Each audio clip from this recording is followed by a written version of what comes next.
जहाँ का इंसाफ की ख़ास मुलाकात में हमारे साथ मुफ्ती सलमान अज़हरी साहब हैं, जिन्होंने बहुत सारे मुस्लिम मसाइल पर गुफ्तगू की।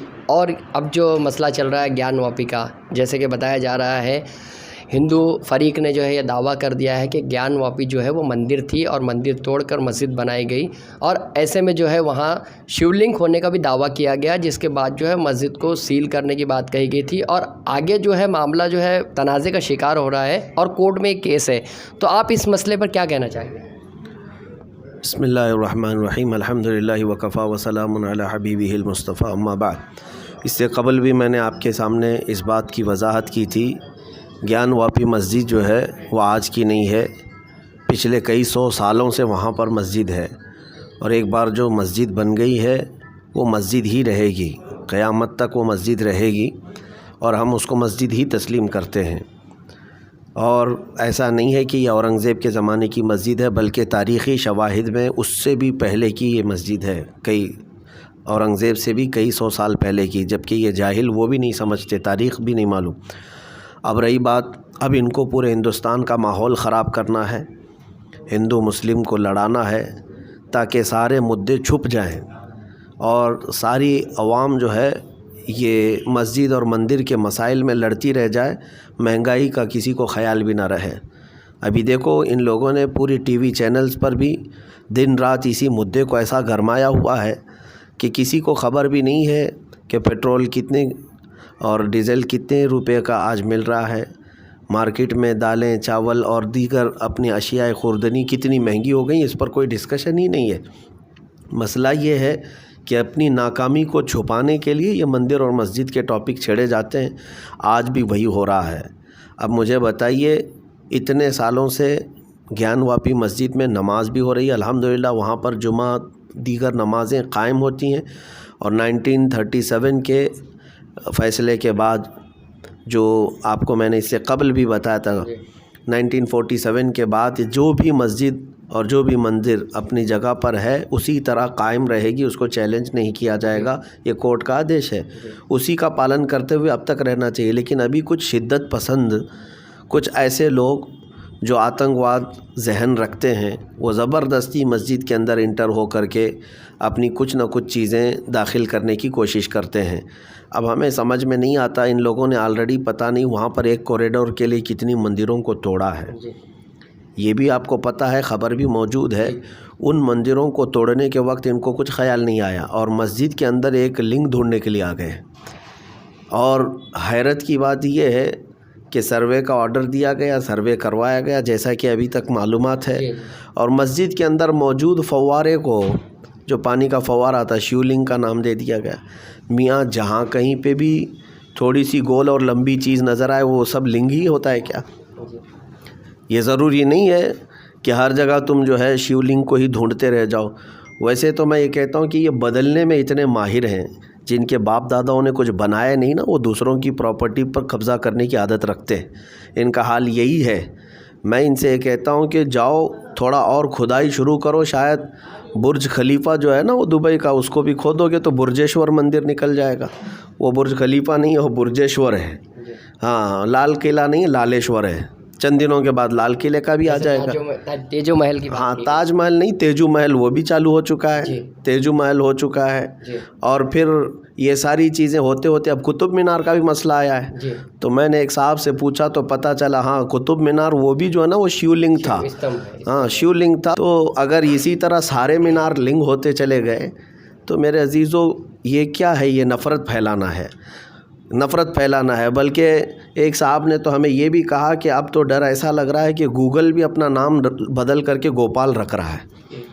हाँ, कि उसको भी ये लगने लगा कि गूगल रहेगा तो यहाँ पर हो सकता है ये हमको संघी बर्दाश्त नहीं करेंगे, हम गोपाल नाम रख लेंगे। तो ये तमाम चीज़ें, नाम बदलना, चीज़ों को बदल देना, उनकी हैसियत को बदल देना, एक समझदार आदमी ये सब चीज़ें नहीं करता। मैं जानता हूँ कि आज लाखों नहीं करोड़ों की तादाद में हिंदू भी ऐसे हैं जो समझते हैं इन तमाम चीज़ों को। इन मामलात में बहुत सारे हिंदू लोगों से मेरी बात भी हुई, वो ख़ुद कहते हैं कि हम लोगों ने कभी इन तमाम चीज़ों का मुद्दा उठाया ही नहीं, और ना ही हमें इन तमाम चीज़ों को चाहिए। हम चाहते हैं कि देश तरक्की कैसे करे उस पर तो कुछ विचार किया जाए। आज जो हालात हैं। साहब, जैसे कि अभी बाबरी मस्जिद का जो फैसला आया, आपने देखा बाबरी मस्जिद को जिस तरह से मुसलमानों को जो है बाबरी मस्जिद से दस्तबरदार होना पड़ा, सुप्रीम कोर्ट ने ऑर्डर दे दिया था।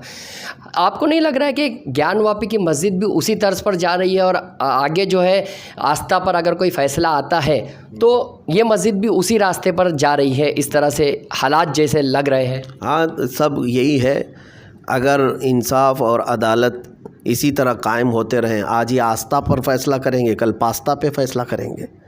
ये कोई चीज़ तो नहीं है, बुनियाद तो है नहीं कि आप देख रहे हैं इन तमाम चीज़ों को कि उसी तरह की शुरुआत पहले बाबरी मस्जिद में दरवाज़ा खोला गया, फिर ले जा कर के वहाँ पर मूर्ति रखी गई, फिर उसके बाद शिलान्यास किया गया, फिर थोड़े दिनों के बाद मस्जिद में जो होती थी नमाज़ें पिछले 500 साल से वो बंद कर दी गई। धीरे धीरे चीज़ें बंद करके मुकफ़्फ़ल करके फिर इन जालिमों ने उसको तोड़ भी दिया, शहीद भी कर दिया। जबकि उस वक्त की कोर्ट ने कहा था जिन लोगों ने तोड़ा है वो मुजरिम है, मुजरिम हैं। उन लोगों के लिए बाज़ाब्ता ये कहा भी गया था कि जो भी मस्जिद को कोर्ट के आदेश के हिफाजत के बावजूद भी तोड़ा गया। तो ये सारी चीज़ें हो रही हैं, सब देख रहे हैं और इसी तर्ज पर ये भी चलना चाह रहे हैं कि अब धीरे धीरे इसमें जा कर के एक लिंक की बात की जाए, फिर लोगों की नमाज़ों पर पाबंदी लगाई जाए कि सब नमाज़ पढ़ने ना आए। बाद में फिर जो है इसको मुतनाज़ा विवादित कह कर के ताला लगा दिया जाए, चंद सालों के बाद फिर उसको तोड़ दिया जाए। ये सब चीज़ें जो की जा रही हैं। मथुरा ईदगाह का भी मसला आ रहा है कि मथुरा ईदगाह पर भी पाबंदी हो गया है। फिर दूसरी 7 मुकामात ऐसे हैं मुसलमानों के जहाँ मस्जिद और ईदगाह है, वहाँ ये दावा कर रहे हैं कि वो मंदिर थी और मशकूक हालत में इनके दावे पाए जा रहे हैं। इसके बावजूद जो है अदालत में एक्सेप्ट हो रहे हैं। आप इस बारे में क्या कहते हैं? मथुरा का जो मसला है ईदगाह का, ऑलरेडी जो है ये दोनों फरीक़ों की रज़ामंदी से फ़ैसला हो चुका, हल हो चुका। ये पता होना चाहिए इन जाहिलों को। तो अब क्यों जा रहा है ये लोग कोर्ट में? जाहिर सी बात है, अभी तो इनको माहौल गर्म करना है जी। और कोई मुद्दा बाकी नहीं रहा, यही चीज़ें करनी है। अरे आज दुनिया में साइंस की, टेक्नोलॉजी की बातें करते करते सारे ममालिक तरक्की कर रहे हैं और हर कोई अपनी इकोनॉमिक मजबूत करने के लिए अलग अलग एक चीज़ें पेश कर रहा है। यहाँ वो कुछ भी नहीं करना है इनको। ये तमाम चीज़ें छोड़ करके सारी कौम को मंदिर और मस्जिद के विवाद में लगा करके रखा है। मैं इन तमाम चीज़ों के लिए सिर्फ़ और सिर्फ इतना मैसेज देना चाहता हूँ कि इन आतंकियों का कोई दूसरा मकसद नहीं, ये देश की फ़िज़ा को ख़राब करना चाहते हैं और पूरे देश में दंगा कराना चाहते हैं और फसाद और ये अमन को ख़राब करना, ये इन लोगों की विचारधारा है। मैं सिर्फ़ और सिर्फ यही कहना चाहूँगा कि तमाम लोग इन लोगों की इन आतंकी सोचों को समझ लें कि मुस्लिम और हिंदू अगर लड़ेंगे तो ये एक बात याद रखें, इन नेताओं का कुछ नहीं बिगड़ता। ये जो छोटे नीचे रहने वाले, छोटे काम करने वाले लोग हैं, यही सब मारे जाएंगे। इसलिए अपनी हिफाजत के लिए, अपने देश की हिफाजत के लिए और अपनी तमाम जायदादें, प्रॉपर्टी जो देश की संपत्ति हैं, उसकी हिफाजत के लिए इन तमाम विवादों से निकल करके देश की तरक्की का सोचें। नहीं, जैसे कि बाबरी मस्जिद केस का हश्र हुआ जिस तरह से, यानी मुस्लिम तंजीमों ने केस लड़ा, तो ऐसा नहीं लगता कि ये मुस्लिम तंजीमें जो है केस हारने के लिए लड़ती हैं? देखें, उन लोगों ने जो कुछ भी फ़ाइट किया वो अपनी इस्तेताअत के मुताबिक, ताकत के मुताबिक फ़ाइट किया। अब मैं इस पर क्या टिप्पणी करूं कि केस हारने के लिए लिया था कि जीतने के लिए लिया था। अब वो लोग जाने जो लोग केस लड़े थे। और आखिरकार हम देख रहे हैं ऊपर जाने के बाद आप भी केस लड़ते या कोई भी केस लड़ता तो जिस तरह के फ़ैसले आए वहाँ से देखने के बाद तो पता चली जाता है कि एक तरफ़ा बात हो रही है। कोई भी लड़े तो एक तरफ़ा बात की जा रही है।